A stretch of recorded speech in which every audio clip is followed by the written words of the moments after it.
Amigo mío, detente un momento y trata de imaginar el silencio que sigue a la muerte de un gigante. No un silencio de paz, sino un silencio pesado, cargado de pánico. Así era el aire en el campamento de Israel cuando la noticia se esparció como un viento helado. Moisés, el siervo de Dios, ha muerto. Una nación entera, nacida en la esclavitud y criada durante 40 años en las arenas del desierto, quedó de repente huérfana del único líder que había conocido. El hombre que habló con Dios cara a cara, que recibió el fuego en el Sinaí, que los guió a través del mar, ya no estaba. La columna de nube y fuego seguía allí, pero la voz humana que era su ancla, su intérprete, se había apagado. El luto era profundo, pero bajo él crecía un terror paralizante, el terror a lo desconocido. La pregunta resonaba sin ser pronunciada en cada tienda, en cada mirada ansiosa. ¿Quién guiaría a Israel ahora? ¿Quién podría llenar los zapatos del profeta que medió entre un pueblo terco y un Dios santo? El recuerdo de los 10 espías que volvieron con un informe de miedo todavía estaba fresco en la memoria colectiva. Sabían que al otro lado del Jordán no había un paraíso vacío, sino ciudades fortificadas y pueblos guerreros. Moisés era la única razón por la que habían llegado tan lejos. Su fe era el motor de la nación. Sin él se sentían vulnerables, expuestos, como un rebaño sin pastor a las puertas de un territorio de lobos. La incertidumbre no era una simple duda, era un abismo a punto de tragárselos vivos. Pero en medio de esa atmósfera cargada de temor, había un hombre forjado en la obediencia silenciosa, Josué, el hijo de Nun, de la tribu de Efraín. Él no era un recién llegado. Su historia había comenzado en la misma servidumbre de Egipto, había sentido el látigo y había comido el pan de la aflicción. Fue testigo de las plagas, del cruce milagroso del Mar Rojo y del fuego consumidor en el Sinaí. Durante décadas fue el asistente más cercano de Moisés, su discípulo devoto, el que permanecía en la tienda de reunión cuando Moisés se iba, esperando, aprendiendo, absorbiendo la santidad del lugar.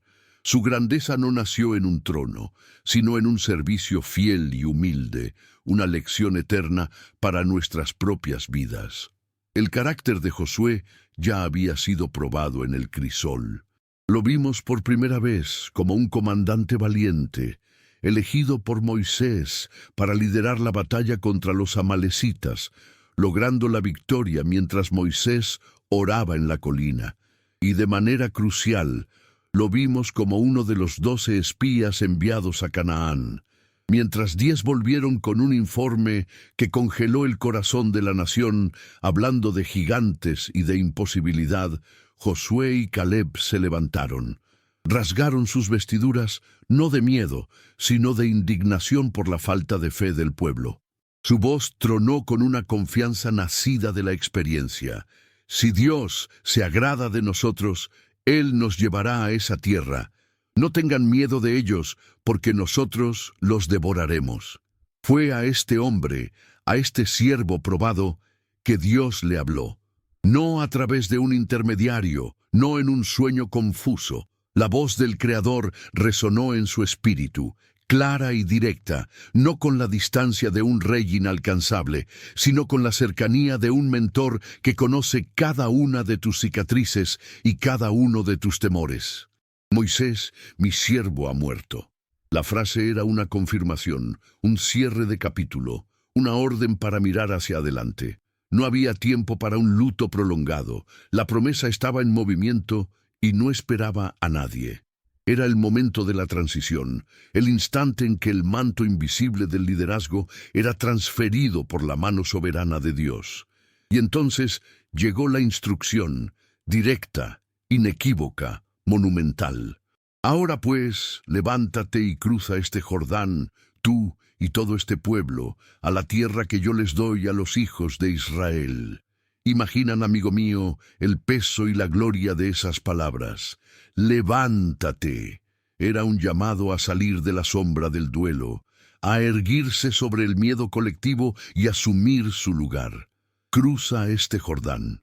No era una sugerencia, era el primer paso tangible de su nuevo liderazgo, una acción que definiría todo lo que vendría después. Dios no le estaba pidiendo que elaborara un plan, le estaba dando el primer objetivo. Su viaje como líder no comenzaría con una estrategia, sino con un acto de pura obediencia a una orden clara. Esta tarea era humanamente imposible, y Josué lo sabía mejor que nadie.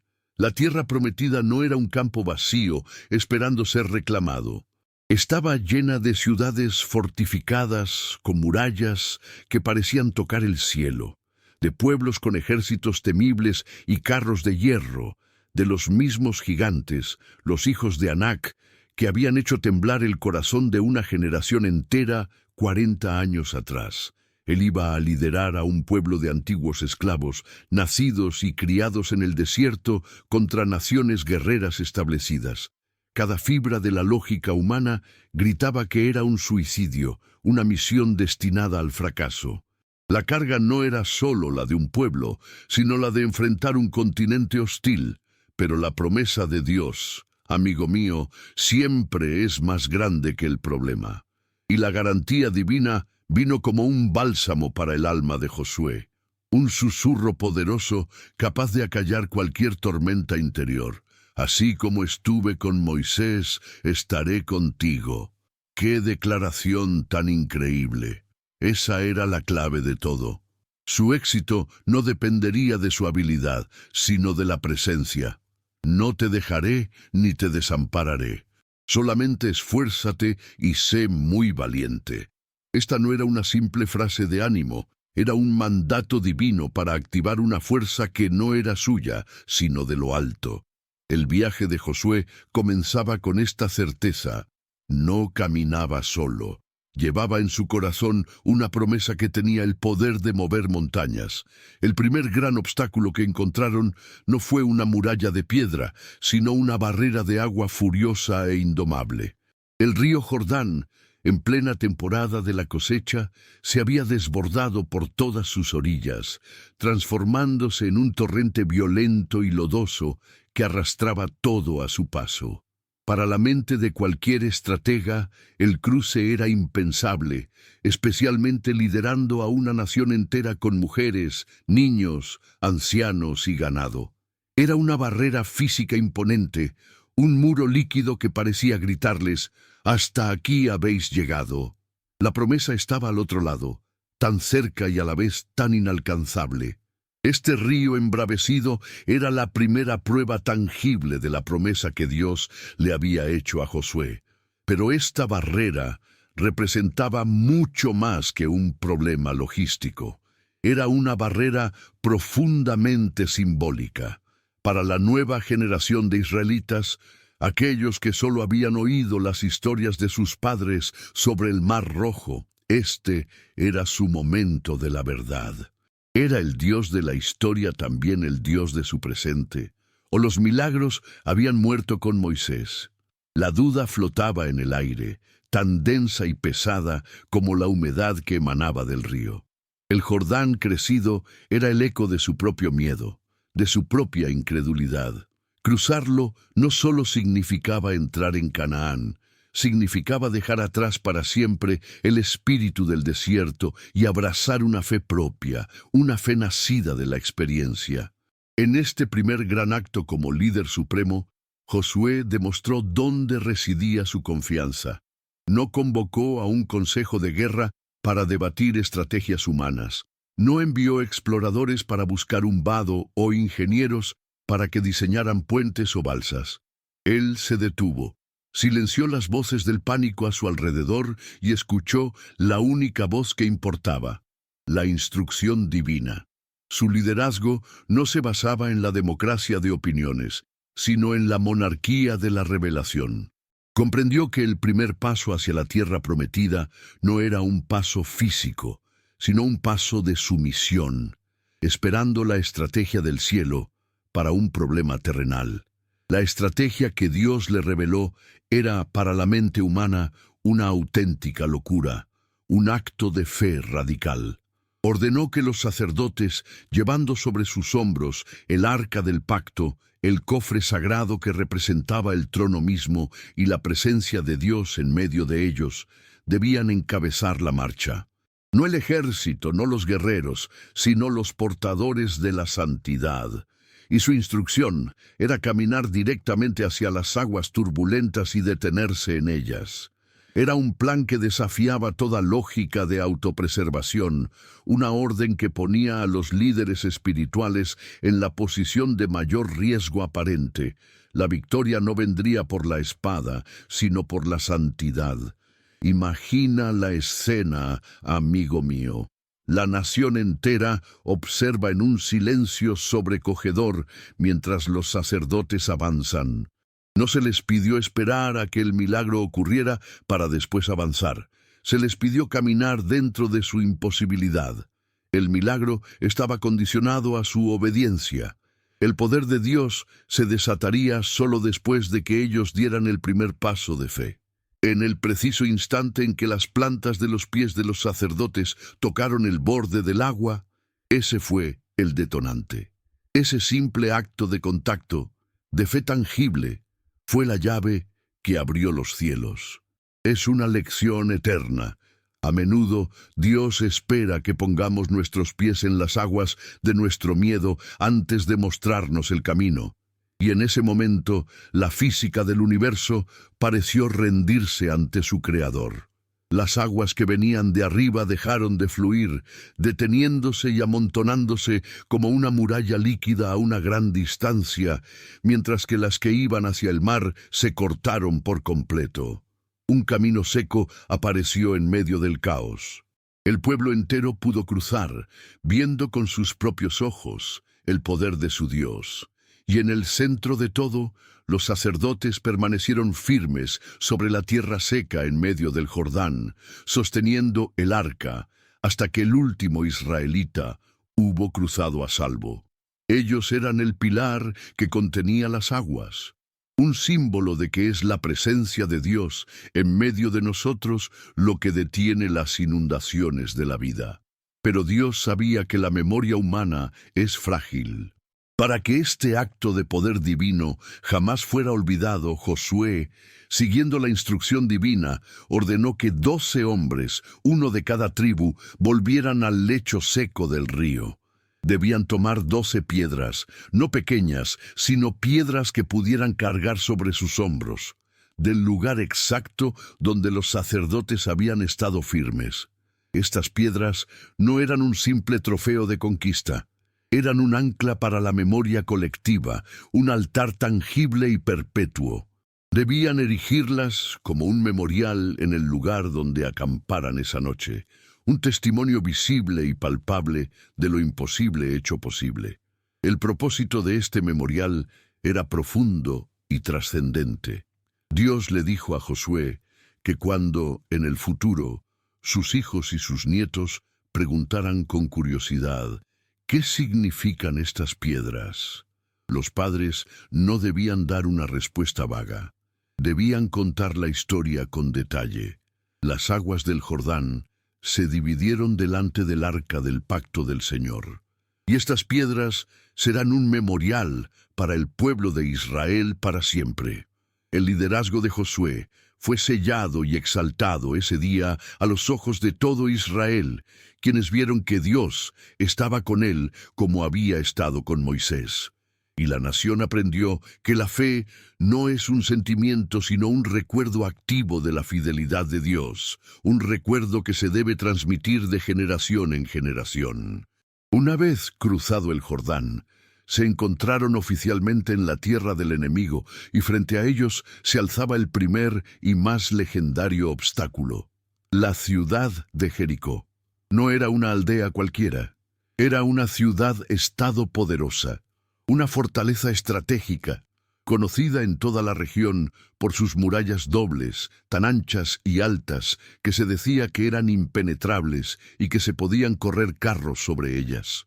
La lógica militar dictaba un asedio largo y sangriento, el uso de catapultas, de torres de asalto, una guerra de desgaste que costaría muchas vidas y recursos. Para los israelitas, recién llegados del desierto, tomar Jericó por la fuerza parecía una fantasía, un obstáculo insuperable que ponía en duda toda la campaña. Pero antes de que Josué ideara un solo plan de batalla, tuvo un encuentro divino que lo cambió todo y estableció las reglas del juego espiritual. Mientras se acercaba a la ciudad, se encontró de repente con un hombre que sostenía una espada desenvainada. Josué, como líder valiente y responsable, se acercó y lo desafió. ¿Eres de los nuestros o de nuestros enemigos? La respuesta que recibió no fue la de un soldado, sino la de un ser celestial. No, respondió, sino que como príncipe del ejército del Señor, he venido ahora. En ese instante, Josué comprendió. La batalla por Jericó no era suya. Él no era el comandante principal, era solo un siervo. Dios mismo, el comandante supremo, había llegado para dirigir la guerra. Postrado en tierra en señal de adoración, Josué preguntó, ¿qué dice mi señor a su siervo? Y la estrategia que recibió del comandante celestial fue, desde una perspectiva humana, completamente absurda e ilógica. No había órdenes sobre tácticas de infiltración, ni sobre la construcción de arietes. El plan de batalla de Dios involucraba marchas, trompetas y gritos. 7 sacerdotes debían llevar 7 trompetas de cuerno de carnero delante del arca del pacto, y el ejército entero debía marchar alrededor de la ciudad una vez al día. Era un plan que desarmaba el orgullo militar y exigía una confianza ciega en una orden que no tenía ningún sentido estratégico. La parte más difícil de este plan, la instrucción que parecía desafiar la naturaleza misma de un ejército listo para el combate, era la orden del silencio absoluto. No gritaréis, ni se oirá vuestra voz, ordenó Josué. Imagina, amigo mío, la tensión sofocante, la disciplina de hierro requerida para que cientos de miles de hombres caminaran en completo silencio, mientras sus enemigos los observaban, probablemente burlándose, desde la aparente seguridad de sus murallas. No era una táctica militar, era un acto de adoración en movimiento, una procesión de fe que declaraba silenciosamente que su confianza no estaba en el ruido de sus armas, sino en el poder de su Dios silencioso y observador. Día tras día, durante 6 largos días, el extraño y silencioso ritual se repitió. La procesión de fe rodeaba la imponente ciudad. Para los habitantes de Jericó, este espectáculo debió ser profundamente inquietante y desconcertante. La noticia de cómo el Dios de Israel había secado el Jordán ya les había llegado, y sus corazones estaban llenos de temor. Esta marcha silenciosa no hacía más que aumentar su angustia. Era una guerra psicológica, orquestada no por hombres, sino por el cielo, una cuenta atrás divina que ellos no podían comprender, pero cuyo poder sentían en el aire. Cada vuelta silenciosa era un clavo más en el ataúd de su arrogancia. Y entonces, al amanecer del 7º día, las órdenes cambiaron drásticamente. Ese día, la prueba de resistencia y fe llegaría a su clímax. No debían marchar una vez, sino 7 veces alrededor de la ciudad. Imagina el agotamiento físico, la prueba mental de repetir el mismo círculo una y otra vez bajo el sol de la mañana. Y al finalizar la 7ª y última vuelta, cuando los sacerdotes tocaran las trompetas con un estruendo prolongado y único, el pueblo entero debía liberar un gran grito. No era un simple grito de guerra para infundir miedo. Era un grito de fe acumulada durante 7 días. Un grito que liberaba la confianza de que la batalla ya había sido ganada en el reino espiritual. Y en ese instante, la historia de la guerra cambió para siempre. Al sonido ensordecedor de las trompetas y al clamor unificado del pueblo, ocurrió lo imposible. Las murallas de Jericó no fueron derribadas por una fuerza humana. no se agrietaron, no fueron perforadas. La Biblia dice que el muro se derrumbó. Colapsaron sobre sí mismas, cayendo planas y convirtiéndose en una rampa para que los israelitas pudieran cargar directamente hacia la ciudad. Fue un acto puramente divino, un milagro que gritaba al mundo una verdad eterna. Dios no necesita nuestras estrategias, solo necesita nuestra obediencia, por extraña que parezca.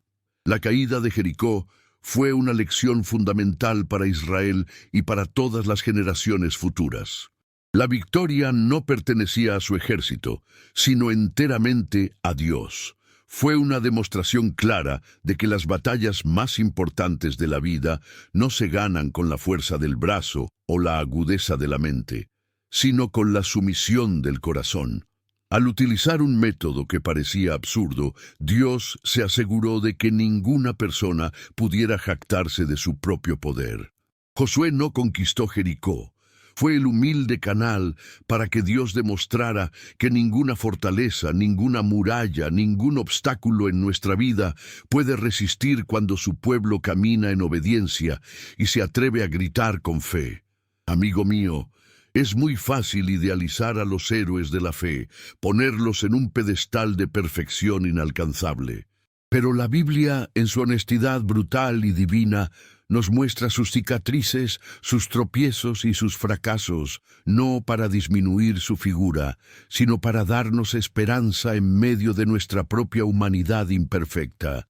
Josué, el líder obediente que vio caer las murallas de Jericó, también conoció la amargura del error y el sabor humillante de la derrota.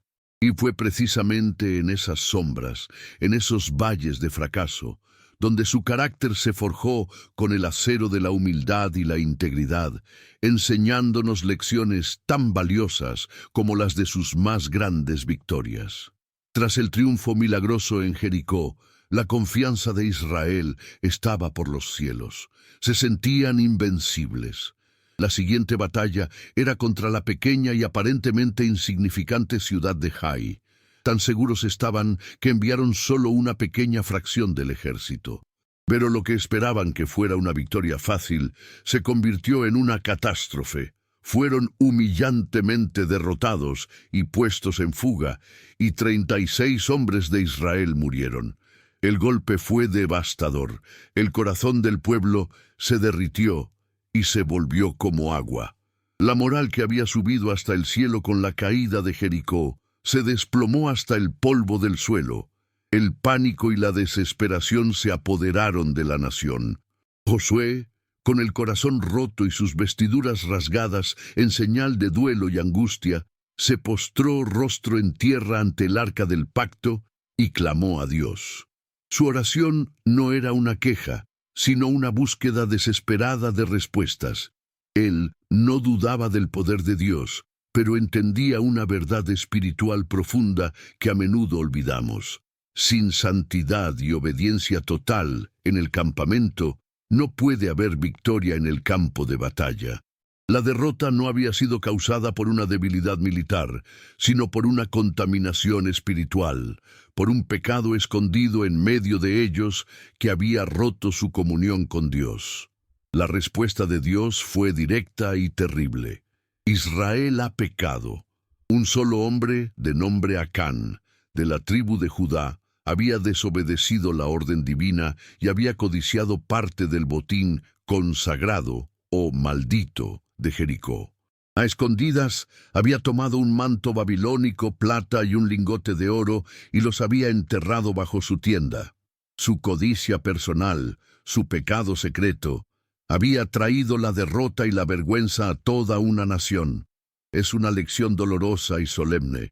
En el pueblo de Dios no existen los pecados puramente privados.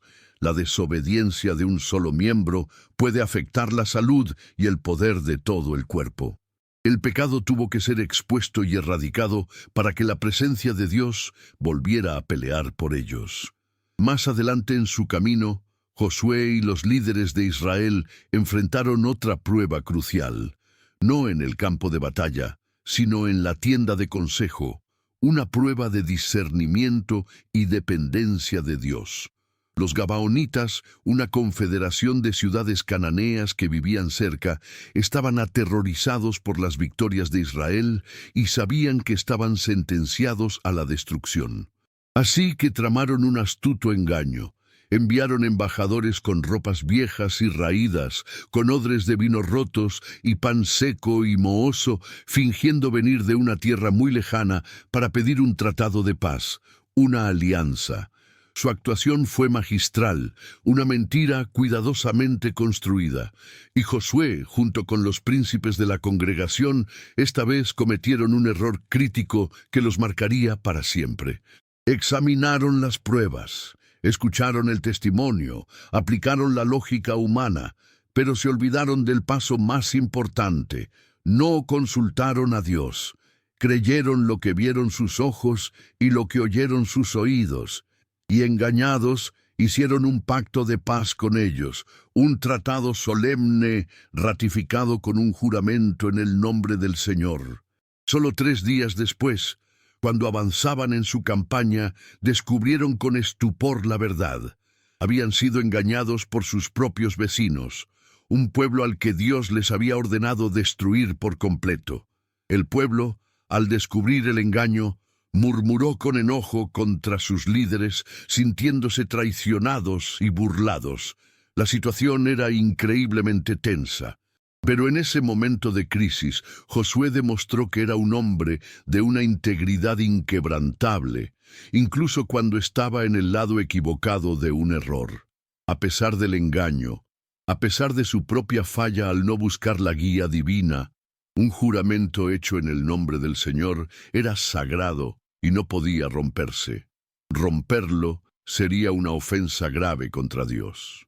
Así que Josué, honrando la palabra dada, no destruyó a los gabaonitas, sino que los convirtió en siervos del templo, leñadores y aguadores para la casa de Dios. Estas experiencias, la derrota en Jai y el engaño de Gabaón, dejaron cicatrices en el alma de Josué, pero también le enseñaron lecciones impagables. Aprendió de la forma más dura que la victoria depende de la pureza y la santidad de todo el pueblo. Y aprendió que la sabiduría y la experiencia humana son insuficientes, que hasta el líder más sabio y exitoso está destinado a errar si no se detiene a escuchar la voz de Dios en cada decisión, grande o pequeña. Estos fracasos no lo destruyeron, lo hicieron más humilde, más dependiente y, en última instancia, un líder aún más grande y sabio, forjado no solo en el fuego de la victoria, sino también en el yunque del error. La integridad inquebrantable de Josué, al honrar aquel pacto hecho por error con los gabaonitas, lo catapultó, sin saberlo, a uno de los momentos más extraordinarios y sobrenaturales de la historia humana. La noticia de la alianza entre Gabaón e Israel causó conmoción en toda Canaán. 5 reyes amorreos, liderados por Adonisedec, el rey de Jerusalén, vieron esto como una traición intolerable y formaron una poderosa coalición militar para atacar y aniquilar a Gabaón, con el objetivo de castigarlos y frenar el avance de Israel. Rodeados por 5 ejércitos, los gabaonitas se vieron al borde de la destrucción y enviaron un mensaje desesperado a Josué. No abandones a tus siervos, sube rápidamente hasta nosotros y sálvanos. Josué se enfrentaba a un dilema moral y estratégico. Los gabaonitas los habían engañado, pero ahora estaban ligados a ellos por un juramento sagrado. Defenderlos significaba arriesgar a su ejército por un pueblo mentiroso. No hacerlo significaba deshonrar el nombre de Dios con el que habían jurado. Josué no dudó ni un instante. Comprendió que la integridad de su palabra y la honra del nombre de Dios estaban por encima de cualquier resentimiento. Reunió a todo su ejército, a sus hombres más valientes, y se preparó para la batalla, entendiendo la urgencia de la situación. Su decisión demostró que un líder de Dios no solo lucha por la victoria, sino también por la fidelidad a sus compromisos. Para llegar a tiempo, Josué lideró a sus fuerzas en una agotadora marcha nocturna desde su campamento en Gilgal hasta Gabaón. Fue un viaje de aproximadamente 20 millas, ascendiendo casi 1000 metros de altitud, una hazaña agotadora para soldados que se preparaban para entrar directamente en combate al amanecer. Esta marcha forzada fue una demostración del compromiso inquebrantable de Josué de honrar su palabra y de su creencia absoluta de que, si él hacía su parte en obediencia, Dios haría el resto. Y antes de que comenzara la batalla, Dios mismo le habló para tranquilizar su corazón y fortalecer su resolución. No les tengas miedo, porque yo los he entregado en tus manos y ninguno de ellos podrá resistirte. Al llegar, el ejército de Josué lanzó un ataque sorpresa sobre la coalición amorrea, sumiendo al enemigo en el caos y el pánico. Pero desde el principio quedó claro que esta no era una batalla ordinaria. Israel no estaba luchando solo. A medida que los ejércitos enemigos huían desorientados, Dios mismo intervino directamente desde el cielo de una manera espectacular. Hizo llover sobre ellos grandes piedras de granizo con una precisión letal.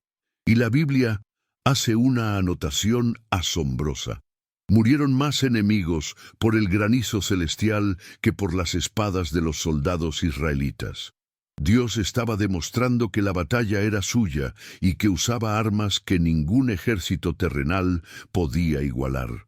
A pesar de la intervención divina, la batalla fue feroz y se extendió por un vasto territorio. A medida que el día avanzaba, Josué, en medio del fragor del combate, persiguiendo a los reyes que huían, se dio cuenta de un problema crítico. El sol comenzaba su inexorable descenso hacia el horizonte. La llegada de la oscuridad era la mejor aliada de sus enemigos. Les permitiría escapar, esconderse en las montañas, reagruparse y volver a ser una amenaza en el futuro. Josué necesitaba una victoria total y decisiva, y para eso necesitaba algo que ningún general en la historia había podido controlar. Necesitaba más tiempo, necesitaba más luz del día, y en ese momento crítico, amigo mío, lleno de una fe que trascendía toda ley natural y toda lógica humana, Josué no hizo una oración silenciosa y tímida. No le susurró a Dios una petición. Hizo una declaración pública, audaz y atronadora, que debió dejar atónito a su propio ejército y que sacudió los cimientos mismos del cosmos. Delante de todo Israel, con la autoridad de quien sabe que está ejecutando la voluntad de Dios, levantó su voz y gritó una orden dirigida a los cuerpos celestes. Sol, detente sobre Gabaón, y tú, luna, en el valle de Ajalón. No fue una sugerencia, fue una orden de fe. No podemos ni empezar a imaginar lo que sucedió en ese instante. El universo, regido por leyes físicas inmutables, pareció rendirse ante la palabra de su Creador, pronunciada a través de los labios de su siervo. El cielo respondió de una manera que desafía toda comprensión y explicación científica. El sol se detuvo en medio del cielo y no se movió, retrasando su puesta durante casi un día completo, hasta que la victoria de Israel fue total y absoluta. La luz permaneció para que la justicia de Dios pudiera completarse. Fue una señal cósmica, un testimonio para todas las naciones de que el Dios de Israel no era una deidad tribal, sino el Señor soberano del cielo y de la tierra. La Biblia registra este evento con un asombro que casi se puede palpar en sus palabras. Y nunca hubo un día como aquel, ni antes ni después de él, en que el Señor haya obedecido a la voz de un hombre. Esto no fue producto de un poder inherente en Josué. Fue el resultado de la fe de un hombre tan perfectamente alineado con la voluntad y el propósito de Dios en ese momento, que su voz se convirtió en un eco de la autoridad del Creador. Josué nos enseña la lección más profunda y audaz de todas. Cuando nuestra fe no tiene límites y nuestro propósito es cumplir el suyo, podemos pedir cosas que al mundo le parecen una locura. Porque para el Dios que detuvo el sol no existe la palabra imposible. Finalmente, las guerras terminaron. Los reinos fueron derrotados, las fortalezas destruidas y la tierra fue conquistada. Pero quizás el desafío más grande para un líder no llega en el fragor de la batalla, sino en la calma de la paz, cuando hay que repartir el botín y administrar el poder. Es aquí donde muchos grandes hombres fracasan, corrompidos por el poder y las decisiones que dividen. Josué, el brillante estratega militar, demostró ser también un administrador sabio y un pacificador de una integridad intachable. Su siguiente gran tarea fue supervisar la compleja división de la tierra prometida entre las 12 tribus de Israel, cumpliendo la promesa hecha a Abraham siglos atrás. Este proceso no se hizo basado en decisiones humanas o favoritismos, lo que habría sembrado la semilla de la discordia. Josué se aseguró de que todo se hiciera con justicia y orden, siguiendo el mandato divino. Se echaron suertes ante el Señor en el tabernáculo para determinar los límites específicos de cada tribu, enfatizando que la división no era un acto político, sino una asignación divina. La herencia de cada tribu reflejaba la provisión de Dios. Tribus grandes como Judá recibieron porciones más grandes, mientras que la tribu de Leví, dedicada al sacerdocio, no recibió tierra, porque su herencia era el Señor mismo y el servicio en su templo. En medio de esta repartición vimos un acto de fe que se había mantenido vivo durante 45 años. Caleb, el otro espía fiel que ahora tenía 85 años, se acercó a Josué.